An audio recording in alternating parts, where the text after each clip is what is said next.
과천을 공포로 몰아넣었던 서울대공원 토막살인 사건의 용의자가 경찰에 체포됐습니다. 잔혹한 수법이 충격을 주고 있는데요. 구체적인 범행 동기에도 관심이 집중되고 있습니다. 전문가 세 분을 모셨습니다. 김병민 경희대학교 개건교수, 최영일 시사평론가, 그리고 양지열 변호사 나오셨습니다. 세 분 어서 오세요. 안녕하세요. 안녕하세요. 네, 용의자는 검거됐지만 미스테리한 게 한두 가지가 아닙니다. 두 가지 키워드로 알아보겠습니다. 먼저 첫 번째 키워드입니다.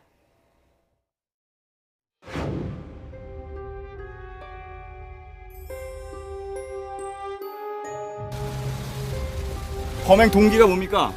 죄송합니다. 언제 살해하신 겁니까? 죄송합니다. 시신을 심하게 훼손한 이유가 뭡니까? 죄송합니다. 피해자와는 어떤 관계입니까?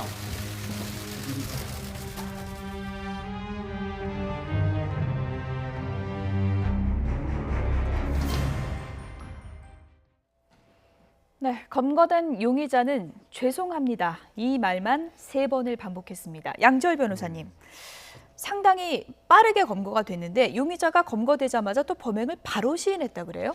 예, 물론 뭐 자세한 수사는 이제 경위를 밝혀봐야겠지만 지금으로 봤었을 때는 범행 자체가 상당히 치밀하지는 않았던 것으로 보입니다. 뭐 우발적인 범행일 가능성이 좀 있어 보이는 것이 사실 처음에 시신이 발견됐을 때 발견 장소가 사람들이 자주 쉽게 드나드는 곳 근처에 있었고 또 보란 듯이 좀 잔인한 방법으로 훼손한 상황에서 발견이 되지 않았습니까? 그러니까 이건 혹시 범인이 어떻게 보면은 자기 어떤 범행을 과시한다거나 아니면 어떤 원한 관계 같은 것 때문에 벌어진 것이다. 그리고 자신을 쉽게 추적하지 못할 것을 알고 있었기 때문에 이렇게까지 뭐 공공연하게 사실을 시신을 훼손해서 유기한 게 아니냐라는 그런 분석도 있었습니다만 제가 봤을 때는 굉장히 빠른 시일 내에 검거가 됐고 또 검거하자마자 자백을 했다는 건 그만큼 준비가 전혀 안 돼 있었다라는 반증도 될 수가 있거든요. 그러니까 자신이 뭐 검거 언젠가 그리고 굉장히 빠른 시일 내에 검거가 될 것을 사실상 알고 약간 체념하고 있었던 게 아닌가 하는 생각도 듭니다.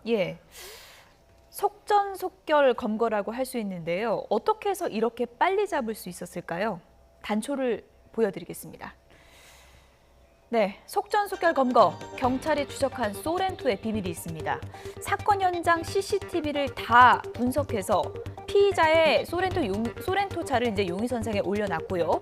숨진 피해자 동선을 역추적하면서 지난 10일 피해자가 노래방을 들른 것을 확인했는데요. 용의 차량과 동일한 소렌토가 그 노래방 앞에 있었다는 거고요. 그리고 소렌토 차량을 뒤쫓아서 오늘 오후 서해안고속도로 서산휴게소에서 용의자를 검거하게 된 것입니다. 어떻게 보면은 CCTV 찾는 것은 가장 기본 중에 기본인데 이 기본을 철저하게 했기 때문에 용의자를 빨리 검거할 수 있었던 거예요. 그러니까 서울대공원 주변에 있는 CCTV에 많은 차량들이 드러났을 때 이 내용을 놓치지 않았고요. 두 번째로 피해자가 누군지를 빠르게 특정할 수 있었던 것 같습니다. 그러니까 만약에 이 용의자가 마음을 먹고서는 이 지문까지 완벽하게 훼손을 했다라면 피해자가 누구인지 특정하는 데 시간이 좀 걸렸을 겁니다. 하지만 지문 훼손 등이 이루어지지 않았고 지문 검식 등을 통해서 피해자가 누구인지를 확인할 수 있었거든요. 그러다 보니까 지난 10일을 기점으로 휴대전화가 마지막으로 끊기게 됐고 휴대전화가 끊겼을 당시 어디를 갔는지를 위치를 추적해 보니까 거기 상황에서 소렌토 차량과 동일한 차량이 있었던 것을 확인할 수 있었던 거죠. 그러다 보니 만약에 소렌토 차량을 버리고 다른 차량으로 도주를 했다면 마찬가지로 잡기가 어려웠을 텐데 이 피의자가 마지막까지 소렌토 차량을 타고 움직였던 것으로 보아서 아마도 경찰이 용의자, 이 피해자를 검거하는 데 굉장히 신속하게 확인할 수 있었던 것 같습니다. 그런데 보통은 그 현장에 타고 갔던 차를 타고 도주하는 경우는 흔치 않잖아요. 흔치 않죠. 이게 좀 치밀한 범죄라고 한다면 흔히 쓰이는 게 렌트카입니다. 그러니까 차를 렌트해서 범죄에 사용하거나 혹은 시신을 운반하는 데 쓰고 그리고 이제 도주를 하거나 일상생활에는 자신의 차량을 보통 쓰고 이런 식으로 차량 분리하는 게 이 조금 치밀한 범죄라고 한다면 기본적인 이제 수칙처럼 활용되어 온 것을 우리가 패턴으로 확인할 수 있거든요. 그런 면에서 이번 경우에는 소렌토 차량이 자신의 차량인데 그것으로 노래방, 자신이 운영하고 있던 노래방입니다. 거기에 이제 출퇴근도 하고 심지어는 업무용으로도 쓰고 시신을 유기하는 데도 사용했다라는 점은 아까 양지열 변호사가 이야기한 것처럼 좀 허술한 대목이다 이렇게 지적을 할 수밖에 없겠습니다만 그래도 저는 이게 우발적인 범죄다라고 우리가 방송에서 단정을 짓기에는 아직도 풀리지 않은 미스테리, 미심쩍은 대목들은 적지 않다 이렇게 봅니다. 내가 그대로 소렌토를 타고 도주를 했다는 건 그만큼 내가 걸릴 리가 없을 것 같다라고 생각한 정황으로도 볼 수 있지 않을까요?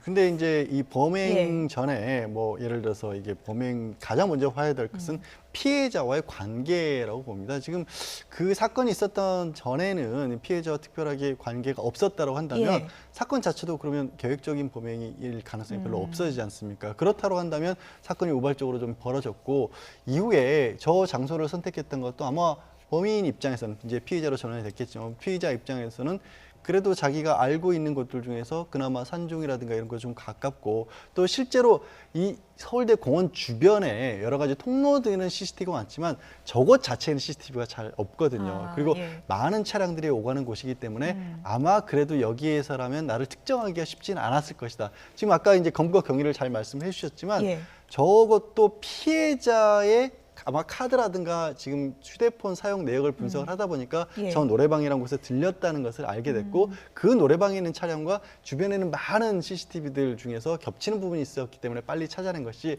그게 아니라 그냥 피해자의 차량들만을 봐서는 아마 찾기가 어려웠을 거예요. 그러니까 그것까지는 생각을 못 했겠죠. 그런 점에 비춰봤을 때도 저는 그래도 물론 표현을 평가 지적한 것처럼 수사는 지켜봐야 하는 거지만 여전히 이제 우발적 가능성이 조금 더 높아 보입니다. 양 변호사님, 보통 초범과 재범을 봤을 때 초범인 경우는 이렇게 검거가 되면은 바로 시인하는 경우가 많습니까? 아니면 재범인 경우가 많습니까? 그거는 이제 초범 재범이냐의 문제가 아니라 범행을 얼마만큼 자기 입장에서는 준비를 했나 안 했느냐. 그러니까 다른 게 아니라 내가 생각해 봤을 때 나의 뒤 흔적이 안 남아 있을 정도였던 상황이라고 생각한다면 일차적으로 부인을 할 텐데 이 범인 같은 경우는 검거되자마자 내가 죽였다는 것을 신선하게 자백을 했다는 것은 말씀하신 것처럼 차량에 아마도 틀림없이 시신 유기와 관련된 흔적 같은 것도 고스란히 남아있을 가능성이 높거든요. 그러니까 제가 자신이 스스로 생각해 봤을 때도 이 신병이 확보가 된 상황에서 부인해봐야 이 살인 사실을 감출 수가 없다라고 판단을 했으니까 바로 인정을 했겠죠.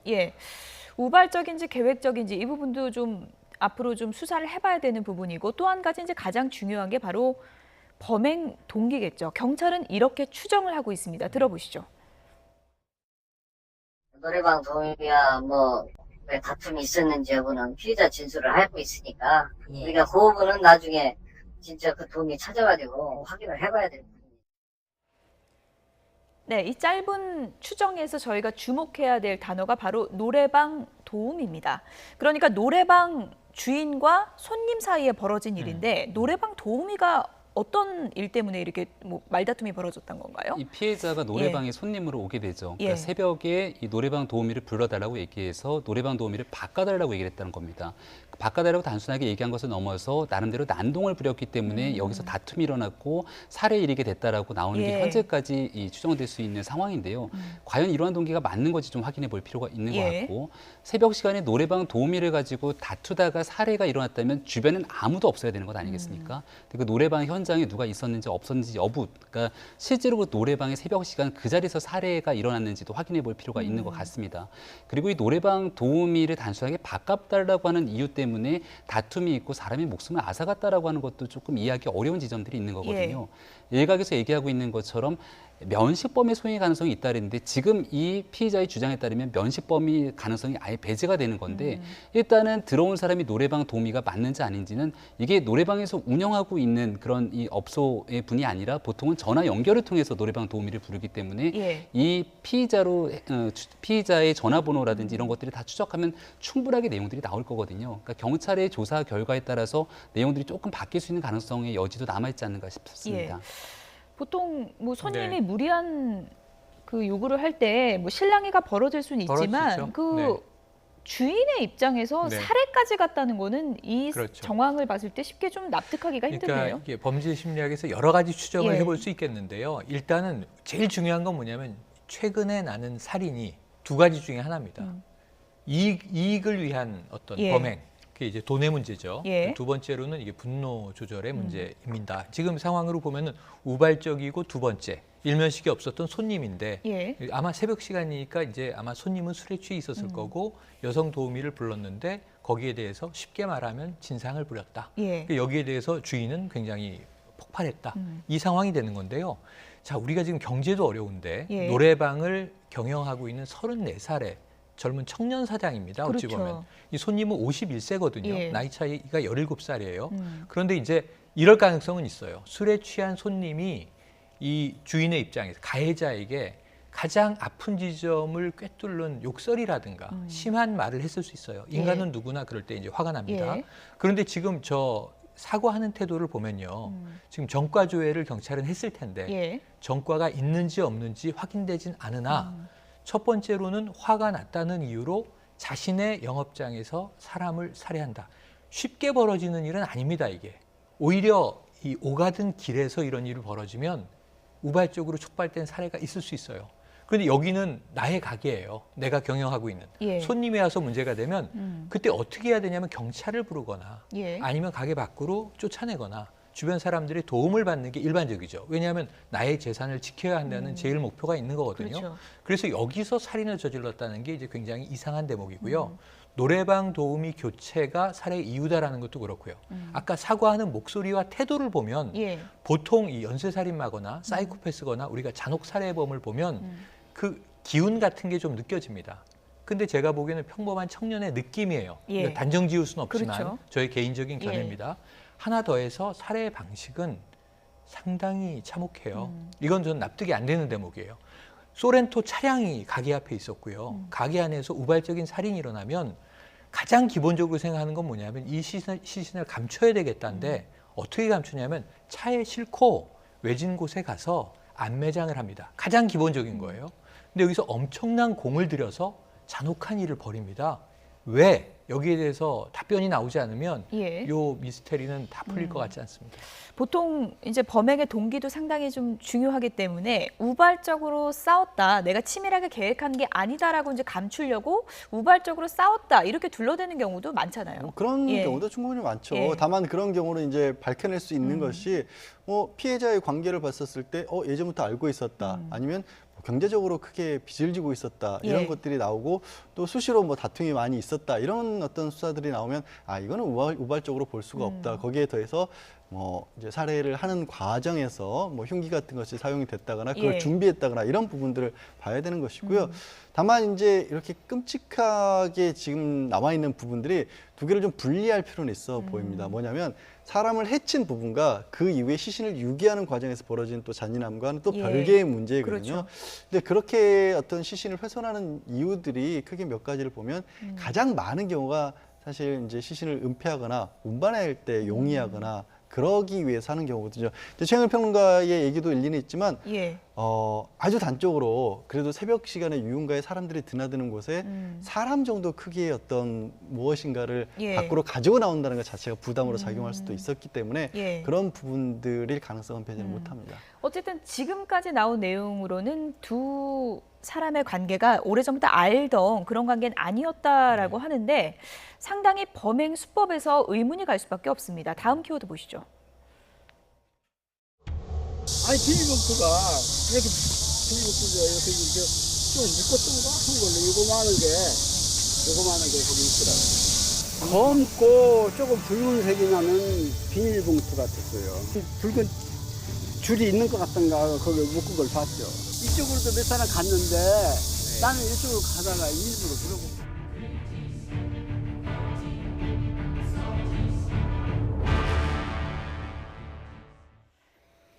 네, 방송에서는 이게 말로 저희가 다 표현할 수 없을 네. 만큼 상당히 끔찍한 시신 훼손 사건입니다. 그것도 이제 서울대공원 사람들이 막 지나다니는 한복판에 네, 유기가 된 거고요. 맞아요. 그렇기 때문에 많은 분들이 이거는 원한이 있는 거다 이렇게 네. 추정을 했었습니다. 왜냐하면은 이 범행을 은폐하기 위해서 예. 시신을 훼손하고 그것을 여러 봉투에 담아갖고서는 이 부분들을 정리하려고 했다라면은 많은 사람들이 지나다니고 충분히 확인할 수 있을 서울대공원 인근에다가 버렸겠느냐라고 추정해 볼 수 있는 것 예. 아니겠습니까?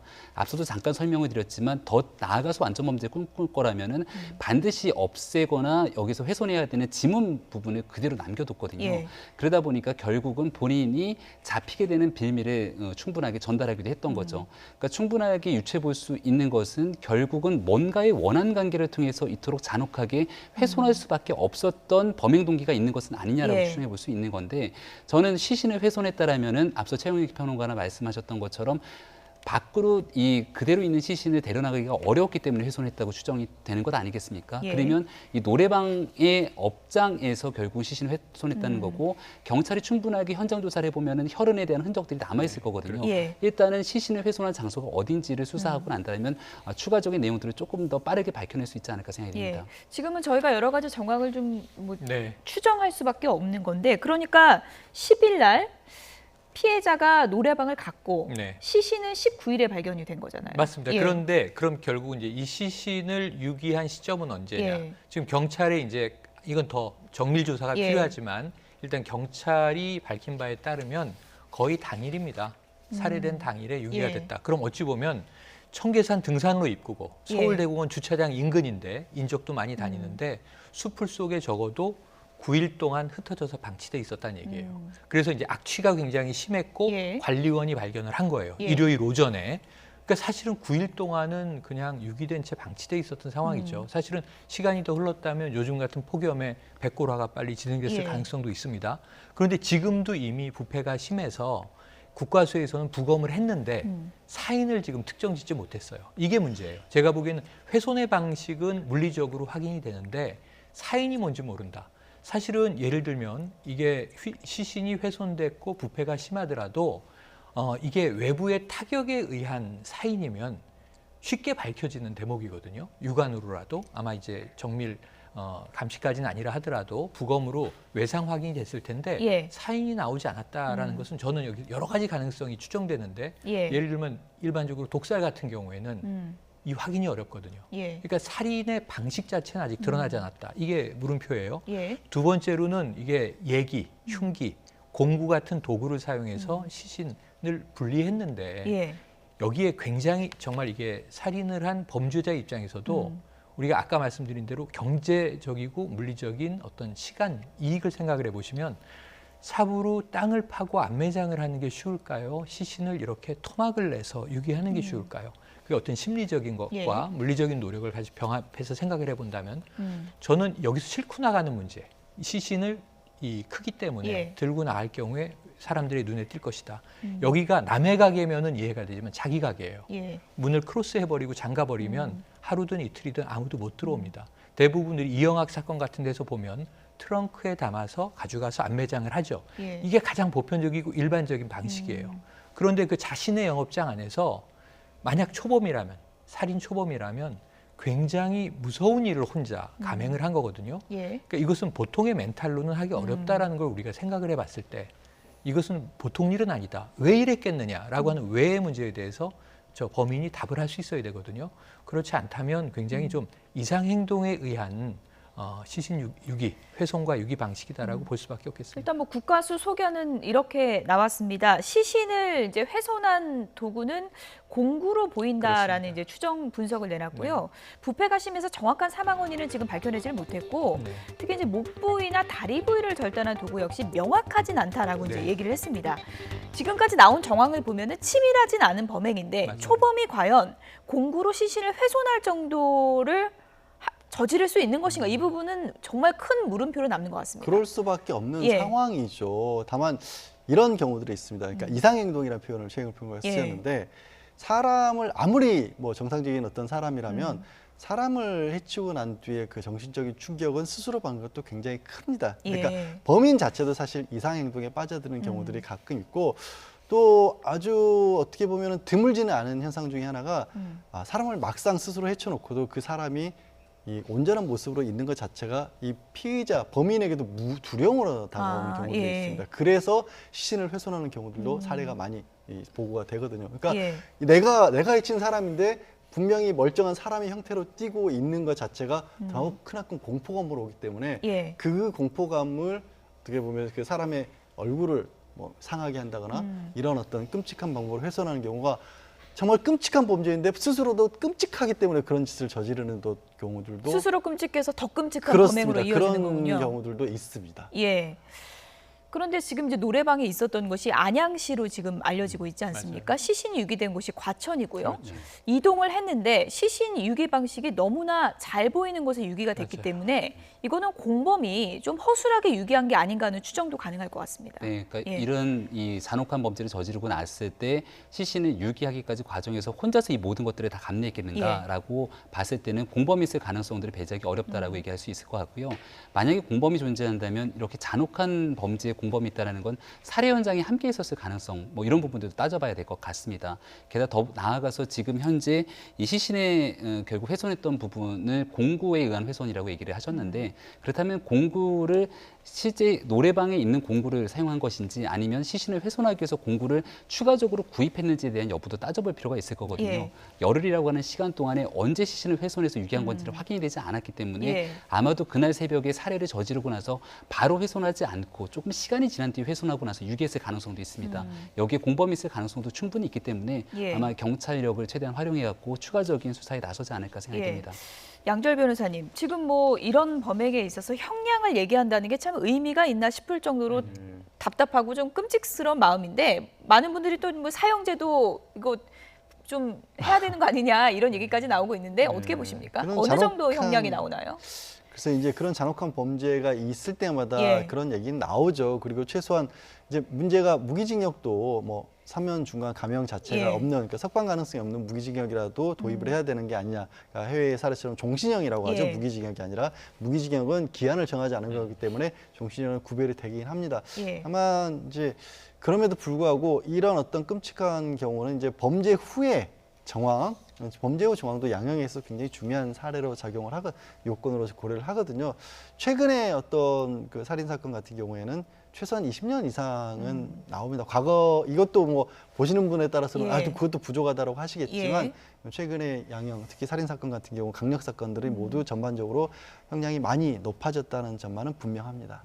예를 들면 이게 가능성은 전 굉장히 많이 열려 있다고 보기 때문에요. 청부 살인이다. 그러면 이게 용서될 수 없는 부분일 수 있고요. 왜냐하면 본인의 원한 관계가 아닌데 예. 뭐 어떤 다른 이유에 의해서 살해를 의도적으로 감행했다라고 한다면 그렇고요. 지금 본인이 진술하고 있는 도우미 교체 때문에 화가 나서 우발적으로 살인을 했다.